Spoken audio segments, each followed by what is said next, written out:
കൂരിയാടത്തെ സ്ഥിതി എന്താണെന്ന് എല്ലാവരും ഇങ്ങനെ ചോദിക്കുന്നുണ്ട്, എവിടെ എത്തിക്കണ വർക്ക് തുടങ്ങിയിരിക്കണം എന്നുള്ള കാര്യങ്ങളൊക്കെ. ഇപ്പോൾ അത് കണ്ടാൽ ഇവിടുത്തെ മണ്ണ് ഏകദേശമൊക്കെ കഴിഞ്ഞിട്ടുണ്ട്. ഏതായാലും ഒരാഴ്ച കൊണ്ട് വൺ സൈഡ് സർവീസ് റോഡ് തുറന്ന് തരാമെന്ന് പറഞ്ഞിട്ടുണ്ട്. ആ ഒരു ഇതിലാണ് ഇപ്പോൾ നമ്മൾ നിൽക്കുന്നത്.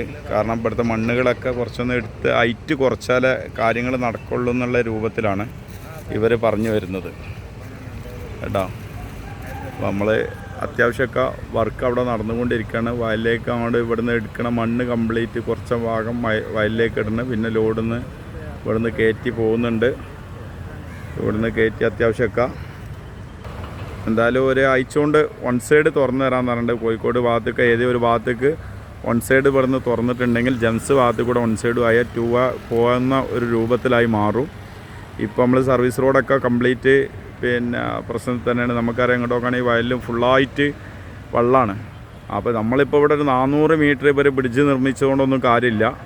1 കിലോമീറ്ററും 25 ഇതിലുണ്ട്. 1.25 കിലോമീറ്ററോളം ഉണ്ട് ഈ വെള്ളം നിൽക്കുന്ന ഏരിയ. ഇത് ഫുള്ളായിട്ട് ബ്രിഡ്ജ് നിർമ്മിച്ചിട്ടുണ്ടെങ്കിൽ മാത്രമേ ഇതിന് പരിഹാരം ഉണ്ടാവുള്ളൂ. അതാണ് നമുക്കിതിൽ പറയാനുള്ളത്. നമ്മളെല്ലാവരും കണ്ണ് തുറക്കുക. കാരണം കൂരിയാട് നമുക്ക് പിന്നെ ഇപ്പോൾ അപകടം ഉണ്ടായ ഭാഗം മാത്രം നമുക്ക് ഏകദേശം ഒരു 400 മീറ്ററിൻ്റെ അടുത്ത് മാത്രം ബ്രിഡ്ജ് നിർമ്മിച്ചതുകൊണ്ട് ഇതിന് പരിഹാരം ആവില്ല എന്നാണ് ഞാൻ പറയുന്നത്. ഇതിനെല്ലാവരും ഒറ്റക്കെട്ടായിട്ട് ഇറങ്ങണം. നമ്മളെ ഈ വെള്ളം നിൽക്കുന്ന മുഴുവൻ ഏരിയ ഇവിടെ കൂരിയാട് നിന്ന് തുടങ്ങിയാൽ കുളപ്പുറം സ്ഥാനത്തിൻ്റെ ആ ഒരു ഭാഗം വരെ ഫുള്ളായിട്ട് വെള്ളം നിൽക്കുന്ന ഏരിയയാണ്. അവിടെ ഫുള്ളായിട്ട് നമുക്ക് ബ്രിഡ്ജ് നിർമ്മിക്കൽ നമ്മളെ ആവശ്യമാണ്. എല്ലാവരോടും ഒന്ന് ബോധ്യപ്പെടുത്തുകയാണ്. നമ്മൾ ഒറ്റക്കെട്ടായിട്ട് പ്രതികരിച്ചിട്ടുണ്ടെങ്കിൽ ഇതിനൊക്കെ എന്തെങ്കിലും ഒരു മാർഗ്ഗം ഉണ്ടാവുള്ളൂ.